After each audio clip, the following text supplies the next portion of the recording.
नमस्कार दोस्तों, OCA network में आपका स्वागत है। मैं हूं ओमकार चौधरी। आप देख रहे हैं मेरे साथ भाऊ तोरसेकर जी जुड़ गए हैं। स्वागत कर लेते हैं भाऊ। नमस्कार, नमस्कार। अभिनंदन। भाऊ, इस समय की जिसको हम टीवी की भाषा में कहें तो ब्रेकिंग न्यूज ये है कि राउज एवेन्यू कोर्ट ने नेशनल हेरल्ड केस में ईडी का जो आरोप पत्र था उस पर संज्ञान लेने से मना कर दिया है। और इसके बाद से हम देख रहे हैं पार्लियामेंट का चूंकि सेशन चल रहा है, तो बाहर आकर के कांग्रेस के बहुत सारे नेताओं ने एक तरीके से नृत्य करना शुरू कर दिया है और ये कहना शुरू कर दिया है कि गांधी नेहरू परिवार पर राजनीतिक बदले की भावना से इस तरह के केस लादे जा रहे हैं और क्लीन चिट मिल गई है, जबकि क्लीन चिट नहीं मिली है। राउज एवेन्यू कोर्ट ने तकनीकी आधार पर अभी संज्ञान लेने से मना किया है। ईडी को कहा है कि आप अपनी जांच जारी रखिए। इसमें एक टेक्निकल फॉल्ट हुआ है कि सुब्रमण्यम स्वामी यानी एक व्यक्ति के द्वारा शिकायत की गई कोर्ट में और उस पर फिर कोर्ट के आदेश से ईडी ने इस केस की जांच शुरू की है। इसमें एफआईआर दर्ज होनी चाहिए थी, एफआईआर दर्ज नहीं हुई है। तो जब कोर्ट 2 बार संज्ञान नहीं ले रहा था तो उसके बाद ईडी ने एक्चुअल में जो दिल्ली पुलिस की अपराध शाखा है उसमें एफआईआर भी दर्ज करा दी थी। शायद उसको एहसास हो गया था कि कोई टेक्निकल गलती हुई है इसमें या चूक हो गई है। तो अभी ये मान लेना कि गांधी नेहरू परिवार को या सोनिया और राहुल गांधी को परमानेंट राहत मिल गई है और इसलिए जश्न मनाने का समय है और सरकार को ब्लेम करने का समय है, मुझे लगता है कि ये कुछ जल्दबाजी है और नासमझी भी है। वो तो बोलते हैं ना, डूबते को तिनके का सहारा। लेकिन ये लोग ये नहीं समझ पा रहे कि अगर बाकी सब तरीके से इनको मोदी और शाह कॉर्नर कर रहे, मोदी सरकार इनको चारों तरफ से घेर रही है, तो ये प्रैक्टिकली ओपन शट केस है। इनको फिनिश करना है, गांधी परिवार को, राहुल सोनिया प्रियंका वगैरह को फिनिश करना है, तो ये सबसे आसान तरीका है। लेकिन अगर ये आसान तरीका अवेलेबल होकर भी मोदी इसका इस्तेमाल क्यों नहीं कर रहे? अगर राजनीति करते हो आप और कूटनीति समझने की कोशिश करते हो तो ये सीधी बात है कि जो सीधा रास्ता निकलता है तो क्यों नहीं जा रहे वहां से? उसका कोई मतलब होगा ना। हम हाईवे से ट्रैवल कर रहे हैं और अचानक कोई डाइवर्शन आता है, हम डाइवर्शन ले लेते, आगे जाकर फिर वही हाईवे को डाइवर्शन मिलता है, बाईपास मिलता है, तो बाईपास क्यों लेते? बाईपास का मतलब ये नहीं होता कि हाईवे बंद हो गया, बिल्कुल नहीं। तो अगर जो घेरे हुए जा रहे हैं या जिनके खिलाफ केस है उनको ये समझना जरूरी है कि भाई ये इतनी आसान केस है तो मोदी शाह हमको पनिश करने के लिए इसका इस्तेमाल क्यों नहीं कर रहे? तो नहीं कर रहे इसका मतलब मोदी शाह का या जो गवर्नमेंट मशीनरी है, फिर वो ईडी हो या दिल्ली पुलिस हो, इनका कोई अलग गेम चल रहा है। वो कहा जाता है ना, बिल्ली चूहे को मारती नहीं, उसके साथ खेलती है, उसके साथ खेलती है। और जो जानलेवा खेल होता है, आपको जीने में नहीं देते और मरने भी नहीं देते, ये खेल ज्यादा डेंजरस होता है और उसमें परिवार फंसा है। और राहुल गांधी का डेस्परेशन आप देखो तो उसको पता है कि आज ना कल जेल में तो जाना पड़ेगा। और जेल में मैं क्यों गया वो बोलेगा नहीं, नेशनल हेराल्ड की बात नहीं करेगा। राहुल गांधी को अगर कल कोई अरेस्ट होती है तो बोलेगा देखो मैं मोदी के खिलाफ बोल रहा था, मैं अमित शाह के खिलाफ बोल रहा था, मैं संविधान की तरफ से बोल रहा था। नेशनल हेराल्ड का मामला छोड़कर राहुल गांधी हर चीज पर आरोप उल्टा लगाएगा, लेकिन नेशनल हेराल्ड की बात नहीं करेगा। तो इनको, हमारे देश में इतनी सब जनता जो है वो ज्ञानी नहीं है। लोगों को लगता है देखो रास्ते पर जो कोई रास्ता क्रॉस कर रहा है, रोड क्रॉस कर रहा है और उसकी गलती है, लेकिन गाड़ी ने उसको ठोक दिया है, तो गलती तो उसकी है, लेकिन खून उसका निकला है, वो गिर पड़ा है, तो लोग पहले जाकर ड्राइवर को पकड़ते। ड्राइवर की तो गलती है नहीं, रोड क्रॉसिंग की जगह नहीं है, फुल स्पीड में कार अगर जा रही है तो आप बिना देखे रोड क्रॉस करने गए, ये गलती आपकी है, लेकिन आम जनता क्या देखती है, उसको खून लगा है, वो गिर पड़ा है, तो जो सिंपैथी होती है वो जनरेट होती है, और वो सिंपैथी जनरेट करने की कोशिश में पिछले 10 सालों से गांधी परिवार है, और ऐसे में उनको हाथ लगाया गया तो सिंपैथी जनरेट होगी। तो उससे पॉलिटिकल फायदा अगर नहीं है तो जल्दबाजी की क्या जरूरत है, चूहे बिल्ली जैसा खेल खेलते हैं, और जितने गिरते जाएंगे राहुल गांधी उतना अच्छा ही होगा। पॉलिटिकली उनको हराना है, लीगली किसी को कॉर्नर करना और उसको गैंगवार जैसा घेरना, ये कांग्रेस की रणनीति होती है, सेक्युलर रणनीति होती है, बीजेपी की रणनीति वो नहीं होती।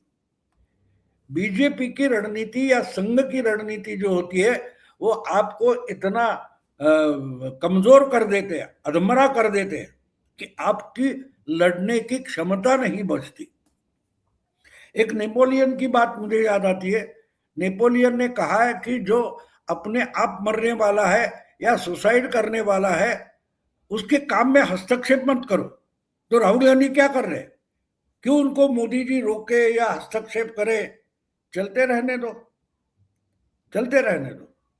अब जितना ये पागल लोग बोलेंगे कि क्लीन चिट मिल गई, देखो कोर्ट ने छोड़ दिया वगैरह वगैरह, तो बाकी जनता तो इतनी पागल नहीं है। अगर आप चर्चा कर रहे हैं तो रास्ते पर भी लोग थोड़ा बहुत पढ़े लिखे हैं, कोई इंजीनियर बने, कोई गवर्नमेंट में कर्मचारी है, अधिकारी है, बाबू करके काम करते, वो अखबार पढ़ते, देखते हैं, समझने की कोशिश करके उनको मालूम है कि ऐसा कोई क्लीन चिट नहीं दिया।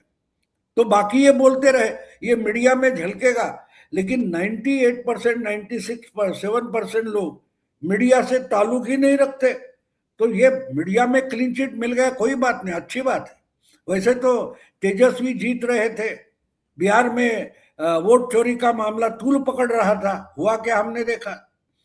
क्योंकि मीडिया में चमकने से चुनाव ना लड़े जाते हैं ना जीते जाते हैं, तो मीडिया में क्लीन चिट मिलने से कोई फर्क पड़ने वाला नहीं।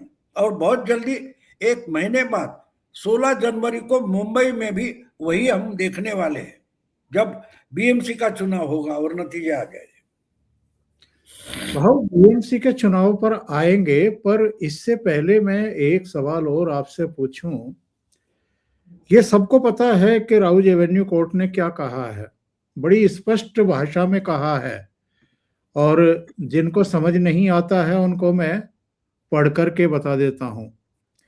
अदालत ने कहा ईडी मामले में आगे की जांच जारी रख सकती है, ईडी मामले में आगे की जांच जारी रख सकती है। कोर्ट ने यह भी कहा कि इस स्टेज पर संज्ञान नहीं लिया जा सकता क्योंकि ईडी का मामला सुब्रमण्यम स्वामी द्वारा दायर एक निजी शिकायत और मजिस्ट्रेट के सम्मन आदेशों पर आधारित है, ना कि एफआईआर पर। अब तकनीकी मामला तो ये है कि ईओडब्ल्यू यानी दिल्ली पुलिस की जो इकोनॉमिक ऑफिस विंग है उसने अब एफआईआर दर्ज कर ली है।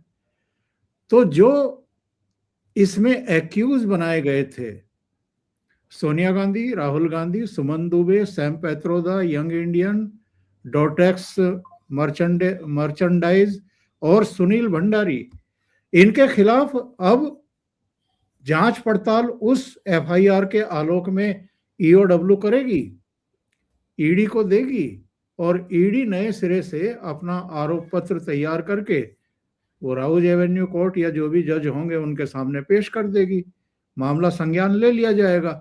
तो इसमें इतना उछलने की जरूरत क्या है, जितना कि ये कांग्रेस के कुछ नेता क्लीन चिट अपनी तरफ से दे रहे हैं गांधी नेहरू परिवार को।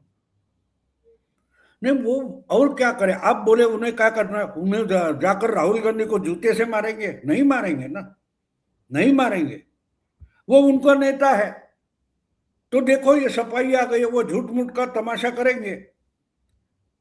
आपको आपको लगता है कि बस उसको अंदर डालना चाहिए, या जो राहुल गांधी या कांग्रेस के खिलाफ है उनको लगता है, लेकिन कांग्रेस के लोग हैं उनको नहीं लगता ना। उन पर अगर धब्बा लगा है तो धब्बे पर और थोड़ी सफाई करनी पड़ेगी, साबुन लगाना पड़ेगा, ऐसा कोर्ट बोला तो बोलते देखो क्लीन चिट हो गया। वो तो बोलेंगे। देखो एक बात होती है, जिसकी जान जाने वाली है उसको अगर 4 दिन के लिए भी उसकी फांसी रोक दी जाती है तो वो तो खुश होगा ना, वो खुश होगा। तो कांग्रेस की खुशी वैसी है, तो ये ऐसा क्यों कर रहे हैं आप सवाल नहीं पूछ सकते, उनको जो करना है वो करेंगे। तो मुझे अजीब नहीं लगता, ये बोलेंगे कोई बात नहीं। वैसे तो ईवीएम के बारे में बोलते थे लेकिन झारखंड के बारे में नहीं बोलते थे, बस झूठ बोलते जाओ, आधा सच बोलते जाओ। ये तो इनकी आदत बन गई है, और उसी आदत में मोदी शाह या मोदी सरकार उनको रखना चाहती है। जितने आधे सच में वो रहेंगे, वो झूठ के माहौल में रहेंगे, तब तक सच का सामना करने की उनको हिम्मत नहीं आएगी। तो यही तो बात, सीधी सीधी बात है उनकी। पॉलिटिक्स तो वही है। पॉलिटिक्स का मतलब ये होता है, देखो इसमें एक बात है कि मुझे एक सीबीआई के या रॉ के अधिकारी मिले थे, उनसे बात की थी। उन्होंने बहुत सारा पाकिस्तान में क्या चल रहा है उसकी डिटेल मेरे से बात की थी, और बात करते करते उन्होंने बोला कि अरे अगर हम चाहे तो वो क्या उसका नाम है, अजहर मसूद या हाफिज सईद को एक दिन में फटाक से उड़ा सकते हैं। तो मैंने उनको बोला तो उड़ाओगे तो नहीं? तो बोला बिल्कुल सही आपका जवाब है, लेकिन क्यों, आपको ऐसा क्यों लगता है कि हम उनको उड़ाएंगे नहीं? मैंने बोला अरे उनके तरफ उंगली उठाकर आप बाकी के प्यादे मोहरे साफ कर रहे हो, तो राजा को मारोगे तो खेल बचेगा ही नहीं ना, खेल जारी रहता है। सही है। खेल में शतरंज का खेल जैसी पॉलिटिक्स होती है, उसमें राजा को मारा नहीं जाता, राजा हार मान लेता है और वही जो गेम होता है वो खत्म होता है, राजा को मारा नहीं जाता। तो यहां अगर गांधी परिवार राजा है तो उसको अरेस्ट करने की जरूरत नहीं है, उसको अधमरा बना रखा है, और अधमरा वो खुद ही विड्रॉ करेंगे, और तब तक ये गेम चलता रहेगा। और ये हम सिर्फ लीगल जो एक्शंस है वो देखते हैं, लेकिन लीगल एक्शंस के साथ इसमें पॉलिटिक्स भी है।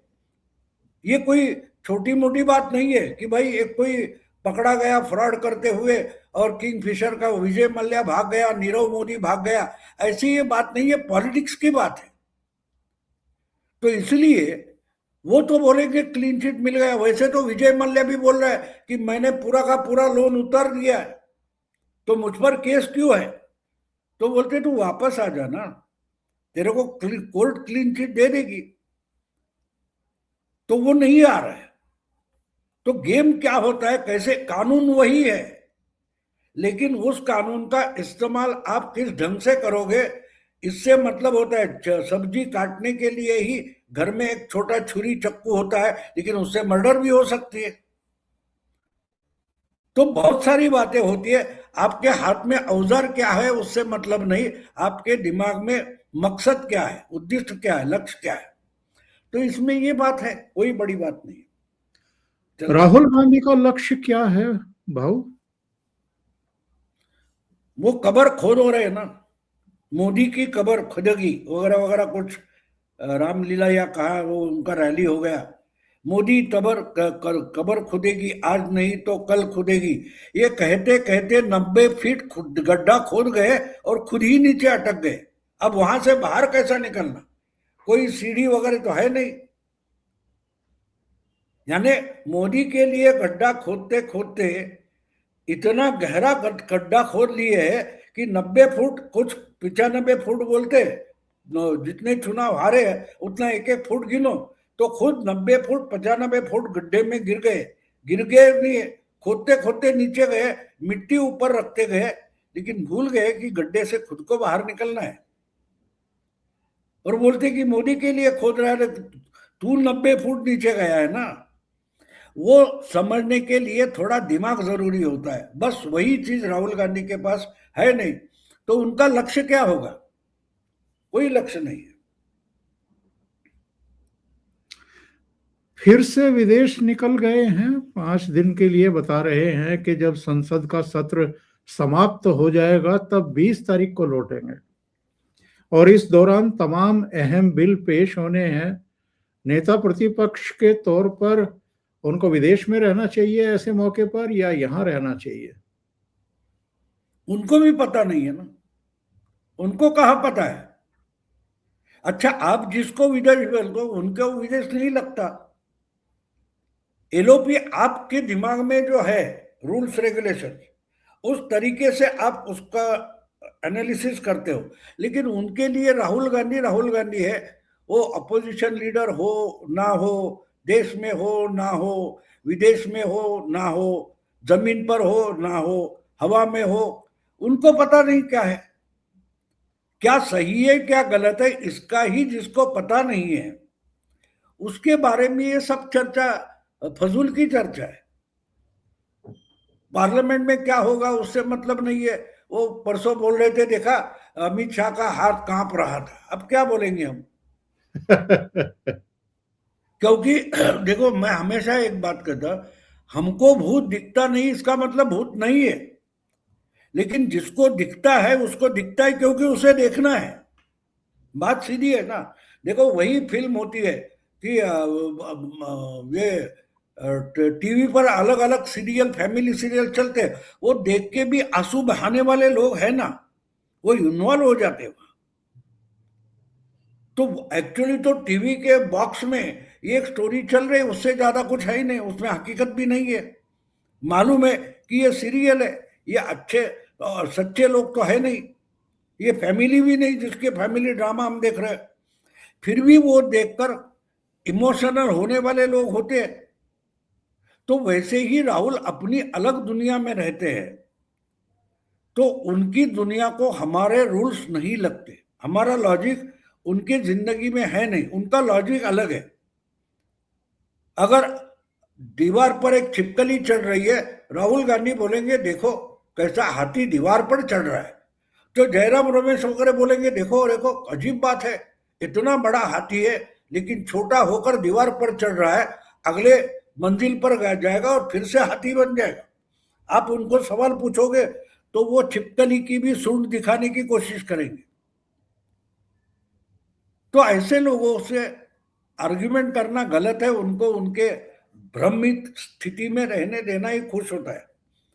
मराठी में उसको हम बोलते हैं अज्ञानातला आनंद, यानी अनपढ़ रहने भी एक खुशी होती है, सुख होता है, वो उस सुख का मजा ले रहे। और राहुल गांधी को एक वीडियो है ना, और ये खुशी, ये आनंद मैं पूरी देश को देना चाहता हूँ, तो अजीब बात है, तो वो खुश रहे।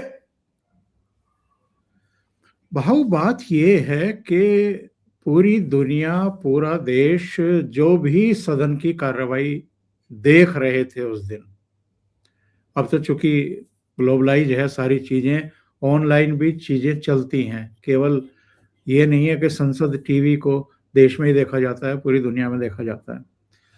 सब देख रहे थे कि अमित शाह ने इनको डांटा बीच में दखल देने पर और ये कहने पर कि जो मैंने प्रेस कॉन्फ्रेंस में सवाल उठाए थे पहले आप उसका जवाब दीजिए। तो अमित शाह ने कहा था कि आपकी मुंसिफी नहीं चलेगी यहाँ पे, सदन की नियमावली से चलता है, जो बोलता है वो तय करता है कि उसको क्या क्रम रखना है बोलने का। आपके कहने से मैं अपना क्रम नहीं तोड़ूंगा।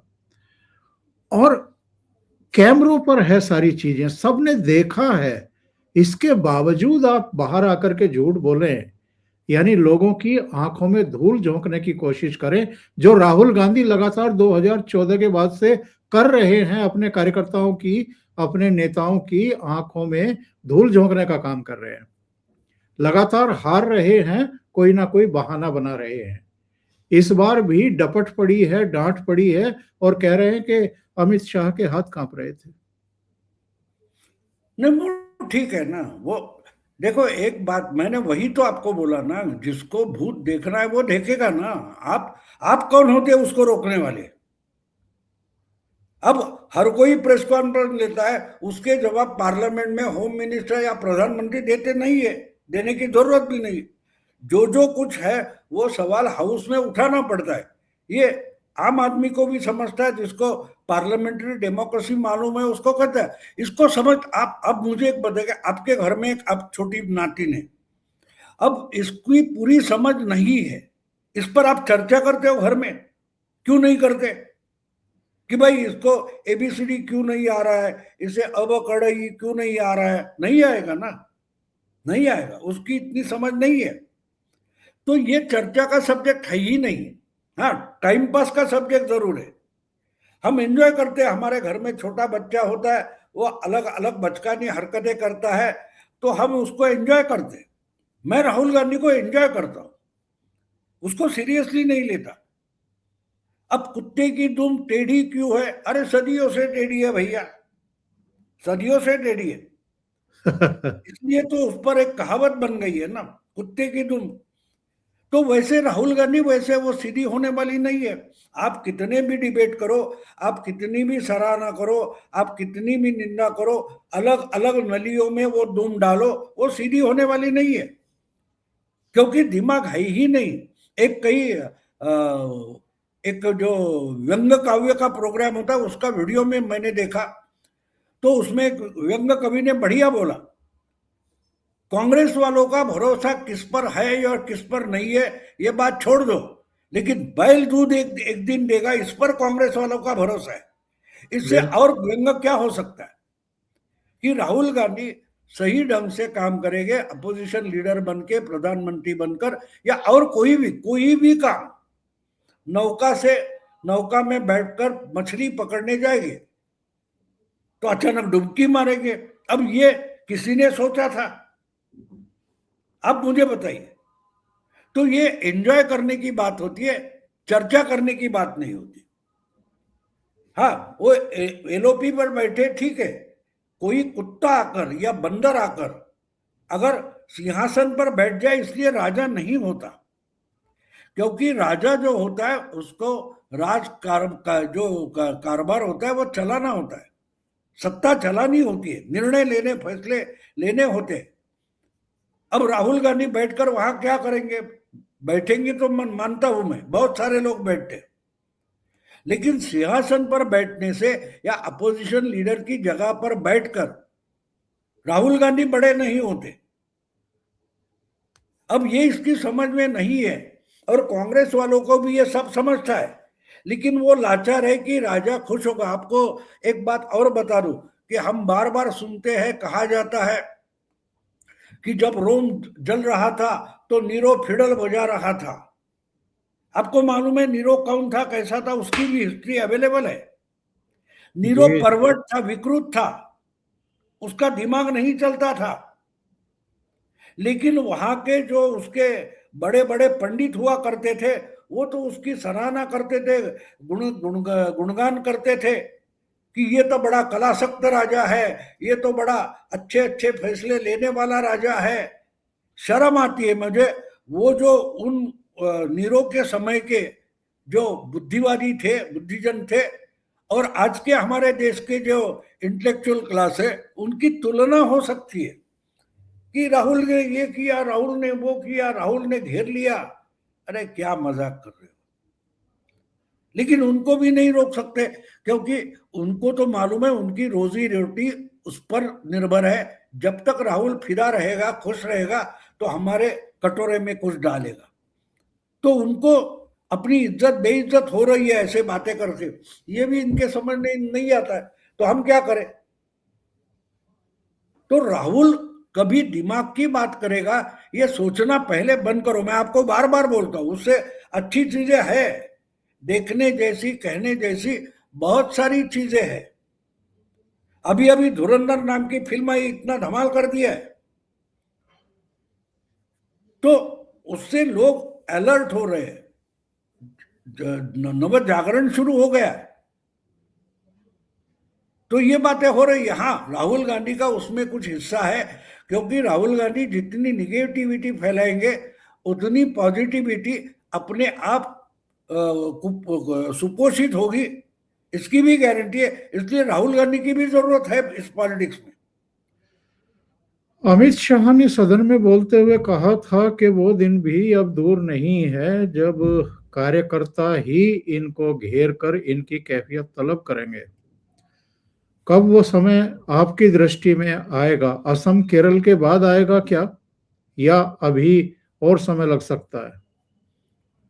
बहुत समय लगेगा, मैं नहीं मानता। मुझे हमारे मैं जब पहले पेपर में नया नया काम करता था, हमारे एक बुजुर्ग थे, उन्होंने वो हमारे पेपर के जो ये थे, प्रमुख थे, मैनेजिंग डायरेक्टर थे, वो शराब वगैरह पीते थे और धंधे पर उनका ध्यान नहीं था। तो उन्होंने, हमारे बुजुर्ग थे, उन्होंने एक बात बढ़िया कही थी कि इनकी आंखें तब खुलेगी जब आंखें बंद होने का समय आएगा। तो कांग्रेस वाले ये कब करेंगे, इसका टाइम ये है, ये रिजनेबल टाइम है। कांग्रेस वालों को जगने के लिए वो रिजनेबल टाइम है कि कांग्रेस जब मरने के कुछ पल बचेंगे तब कांग्रेस वालों की आंख खुलेगी। जिनकी जल्दी खुल जा रही है वो तो कांग्रेस छोड़कर भाग रहे। तो अमित शाह जो बोल रहे हैं वो राहुल के दिमाग में तो आने का सवाल ही नहीं पैदा होता, लेकिन बाकी लोग जो है चमचे हैं वो भी नहीं समझ पाएंगे, क्योंकि वो तो कर्तृत्व ही नहीं, उनके पास कोई कौशल नहीं है, क्षमता नहीं है। तो उनको राहुल कटोरे में डालता है, उस पर निर्भर रहना है। वो तो राहुल को नहीं छोड़ेंगे, नहीं भगाएंगे, वो उसको पकड़ कर रखेंगे, क्योंकि जब तक राहुल है तब तक उसके नाम पर भीख मांगना पॉसिबल है। गांधी परिवार है ना। तो बिल्कुल। बात ये, तो उनकी बात छोड़ दो। वो मामला सीरियसली लेने जैसी, राहुल और कांग्रेस ये बातें सीरियस लेने जैसी बची नहीं है, अभी बची नहीं है। और कल परसों की बात है, केरला में भी हमने देखा है क्या हुआ है। ममता बिल्कुल। दीदी डरी हुई है, आपका अखिलेश डरा हुआ है, तो उससे समझ में आता है। हाँ, लेकिन एक बात होती है, अमित शाह हो या नरेंद्र मोदी हो, ये बीच बीच में ऐसे राहुल या गांधी परिवार के बारे में बोलते हैं, क्योंकि मीडिया के भी कटोरे में कुछ डालना पड़ता है, उनको ब्रेकिंग न्यूज देनी पड़ती है। ये अमित शाह जब बोलते हैं या मोदी जी परिवार पर या ऐसे बोलते हैं, ये कुत्ते के सामने डाली हुई मैं हड्डी मानता हूं। तो ब्रेकिंग न्यूज करके हड्डी चबाते बैठ जाते हैं। इससे ज्यादा अमित शाह गंभीरता से राहुल गांधी को नहीं लेते, ना उनके बारे में कुछ करते हैं, ना करना चाहते। उनको मालूम है दे आर डेड हॉर्स। मरे हुए घोड़े को कितना भी चाबुक से पीटो, वो ना खड़ा रहेगा ना दौड़ेगा। हाँ, वो राहुल गांधी को लगता है कि वो रेस का घोड़ा है, भारत का घोड़ा है, लंगड़ा घोड़ा है, लेकिन घोड़ा मरा हुआ है। लेकिन बहुत 14 दिसंबर को एक ऐसी घटना घटी, फिर ये जो सो कॉल्ड मीडिया के धुरंधर हैं, इनको बड़ा झटका लगा जब पता लगा कि बिहार के बाहर जो, जिनको कोई जानता नहीं, जिनका नाम नहीं सुना कभी, ऐसे मंत्री को, ऐसे 4-5 बार के जीते हुए एमएलए को सीधे राष्ट्रीय अध्यक्ष बना दिया गया है बीजेपी का। और जिस तरीके से ये खबर आई उसने बहुतों को चौंकाया है। और शायद इसलिए मैं कांग्रेस का नाम लूंगा, शायद कांग्रेस में जो परिपाटी है अध्यक्ष चुनने की, या पुराने अध्यक्ष को धकिया करके, धोती खोल करके भगाने की, नेम प्लेट उखाड़ करके फेंक देने की, उसमें और भारतीय जनता पार्टी के नेतृत्व के काम करने के तौर तरीकों में इस एक घटना से भी पता लगता है। नहीं, ये कंपैरिजन करने की भी जरूरत नहीं। देखो, कांग्रेस अलग है, बीजेपी अलग है। अडवाणी वाजपेयी की बीजेपी और मोदी शाह की बीजेपी अलग है। तो ये कंपैरिजन मुझे गलत लगता है। देखो, एक बात होती है, वो जो वेस्ट इंडीज का बढ़िया बैट्समैन था वीव रिचर्ड्स, उसके सामने किसी ने कहा कि आप तो मुझे दुनिया के सबसे अजीब और महान बैट्समैन लगते हो। तो उन्होंने कहा मैं नहीं, मुझसे भी गावस्कर बड़ा है। तो बोले क्यों? तो बोला उसने सबसे स्ट्रांग बैटिंग के खिलाफ इतने रन बनाए। मेरे सामने तो जो बॉलर थे 2-3 छोड़कर बाकी उतने ताकतवर नहीं थे, तो इसलिए ये कंपैरिजन गलत है। दूसरा, मैं मानता हूं कि ईडन गार्डन्स में कोई सिक्सर मारता है और चिन्ना स्वामी स्टेडियम पर कुछ सिक्सर मारते हैं, तो उसमें फर्क होता है, क्योंकि दोनों जगह की बाउंड्री में 30-35 मीटर का फर्क होता है। तो इसको भी रूल से उसको भी सिक्सर बोला जाता है, उसको भी बोला जाता है, क्योंकि ओवर बाउंड्री है। तो कांग्रेस और आज की बीजेपी की तुलना गलत है। हाँ, करनी है तो आपको बहुत पीछे जाना पड़ेगा। स्वतंत्रता के पहले, स्वतंत्रता का आंदोलन चल रहा था, उस समय कांग्रेस का अध्यक्ष जिस ढंग से चुना जा रहा था, उससे कंपेयर करो। आज की कांग्रेस है ही नहीं, एक पार्टी की प्रॉपर्टी है, कंपनी है, प्राइवेट कंपनी है। तो ये तुलना करने में अपना दिमाग ज्यादा खर्चा करने की जरूरत नहीं। हाँ, बीजेपी ने ये बार बार, और कल परसों की बात है, किसी ने एक मैंने वीडियो देखा था कि इतना क्या कर रहे, अखिलेश बोला था कि इतनी दुनिया के सबसे बड़ी पार्टी बोलते हैं और अपना अध्यक्ष तक नहीं चुन पा रहे। तो अमित शाह ने बोला था, यार क्या बात कर रहे हो। हाँ, 10-12 करोड़ हमारे सदस्य, उसमें से एक अध्यक्ष चुनना है। हमारी कार्यकर्ताओं की पार्टी है। हाँ, तुम्हारे पार्टी का अध्यक्ष अगले 25 साल कौन होगा ये मैं बता सकता हूं। कांग्रेस का अध्यक्ष कौन होगा मैं बता सकता हूं, अभी बता सकता हूं। अगले 25 साल कौन होगा, और सब फैमिली पार्टियां हैं, उस हर पार्टी में अध्यक्ष कौन होगा मैं बोल सकता हूं, लेकिन मेरी पार्टी का नहीं बोल सकता, क्योंकि जो कार्यकर्ता तय करेंगे। आपके यहाँ तो परिवार को तय कर रहे हैं। तो ऐसी मजाक बना हुआ जो पार्टी है या अलग अलग पार्टी है, उनके साथ बीजेपी की कंपैरिजन करना गलत है। यही तो हमारा एनालिसिस में गड़बड़ वहां हो जाती है। हम सेव के साथ संतरे की कंपैरिजन करना चाहते हैं और उससे ब्रेकिंग न्यूज निकालते हैं, तो छोड़ दो। कांग्रेस अपनी मौत मर रही है, देखते रहना। हाँ, मरने का भी धंधा करना चाहते, सिंपैथी जनरेट करना चाहते, इससे आगे कांग्रेस के पास कोई एजेंडा बचा नहीं है। तो इसलिए प्रतीक्षा करेंगे कब मरते हैं, कब इनकी। और एक बात होती है, कोई भी मरता है ना, तो उसके अंत्येष्टि करने के लिए पड़ोसी या रिश्तेदार जमा हो जाते, घर वाला नहीं करता, क्योंकि उनको तो मरा हुआ दिखाई नहीं देता। अरे ये तो ताऊ है, ये तो चाचा है, ये तो मामा है, ये तो भतीजा है, लेकिन वो मरा है और ज्यादा दिन रहेगा तो सड़ेगी बॉडी। तो बाहर वाले आके कर दे। तो कांग्रेस की अंत्येष्टि बीजेपी हो या बाकी पार्टियां करने की कोशिश कर रही है, तो हमको भी वो कब मरते हैं देखते रहना, उससे ज्यादा हम कुछ नहीं कर सकते। कांग्रेस का रिवाइवल नहीं होगा और इसलिए सर्वाइवल नहीं होगा। भाऊ, बहुत बहुत धन्यवाद जुड़ने के लिए, इतना समय निकालने के लिए, महत्वपूर्ण मुद्दे पर चर्चा करने के लिए। Thank you so much. और दर्शकों से एक निवेदन है कि आपको अगर ये चर्चा अच्छी लगी है तो लाइक का बटन दबा दें, इस वीडियो को अग्रसारित करें, यानी शेयर करें, और ग्रुप्स में अपने मित्रों को, अभी तक चैनल आपने सब्सक्राइब नहीं किया है तो चैनल को सब्सक्राइब करना भी ना भूलें। साथ में लगे बेल आइकॉन को दबा दें, उसमें भी ऑल वाला बटन दबाएं ताकि सभी नोटिफिकेशन आपको मिलने शुरू हो जाए। भाव के 2 चैनल हैं, मराठी में प्रतिपक्ष और हिंदी में प्रतिवाद, उनको भी सहयोग करें। सहयोग मतलब सब्सक्राइब करें। बहुत बहुत धन्यवाद। Thank you so much. भाव, नमस्कार। नमस्कार।